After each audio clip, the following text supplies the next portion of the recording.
నేను చెప్తే ఇప్పుడు ఇది భూహారతితో వచ్చిన సంక్షోభం, అధికారం కొరకు జరుగుతున్న పెనుగులాట.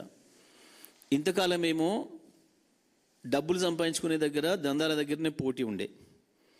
గతంలో చూసినాం, మంత్రులు ముఖ్యమంత్రి ఆఫీస్ నుంచి వెళ్ళే మమ్మల్ని భయపెట్టించి, తుపాకీ పెట్టి భయపెట్టించి మా పైసలు వాళ్ళు వేసుకపోతున్నారు అని మాట్లాడినవి చూసినాం. ఆ తర్వాత ఎమ్మెల్యేలు మంత్రుల మీద ఆరోపణలు చేసినవి చూసినాం, మా ఫైల్ వాళ్ళు ఎత్తుకపోయినరు అని చెప్పి. ఇప్పుడు భూహారతితోని మొత్తం ఒకరి భూములు ఒకరు గుంజుకునే దగ్గరికి వచ్చిండ్రు వాళ్ళ దాంట్లో వాళ్ళు. ఇంతకాలం ప్రజలు ఎత్తిన చేయబెట్టిండ్రు, ఇప్పుడు వాళ్ళని ఎత్తిన చేయబెట్టుకుంటున్నారు. అసలు ఊకే వీళ్ళని అడిగేది ఏంది, మనం అధికారం కొరకే పెడదాం పట్టు అని చెప్పి మొదలైంది ఇప్పుడు దాంట్లో పంచాయతీ.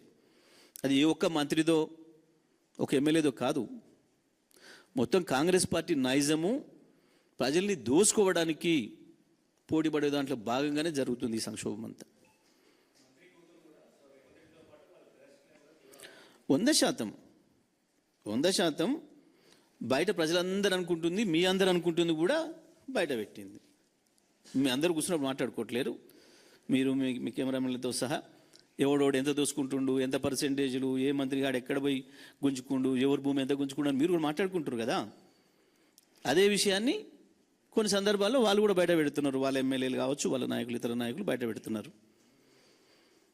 ఇప్పుడు చిన్నారెడ్డికి అంత సీనియర్ నాయకుడు ఓపెన్గా చెప్పిండు ఎన్నికోట్లు ఇచ్చుకొని కొచ్చుకుండు అని. వాస్తవానికి ఇక అమ్మాయి ఇంటర్నల్ విషయాలు బయట పెట్టింది. మొన్న మా వెంకరెడ్డి బయట పెట్టిండు, ప్రభుత్వం అనుకున్న విషయం ఏంది, ప్రాజెక్టులు నిండినా నీళ్ళు యొద్దు రైతులకని మా వెంకరెడ్డి బయట పెట్టిండు. ఓసారి అనంతరెడ్డి బయట పెట్టిండు, ఓసారి వై శ్రీనివాసరెడ్డి అండ్ వైఎస్ఆర్ అంటే ఆయన మహబూబ్నగర్ ఎమ్మెల్యే బయట పెట్టిండు.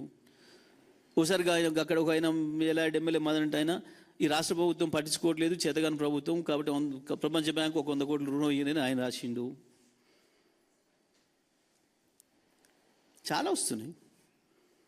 ఓదికు మందుల సామ్యాలు, కోమటిరెడ్డి రాజగోపాల్ రెడ్డి పంచాయతీ చూస్తున్నాం, అలన్న పంచాయతీ చూస్తున్నాం. ఏంది ఇదంతా?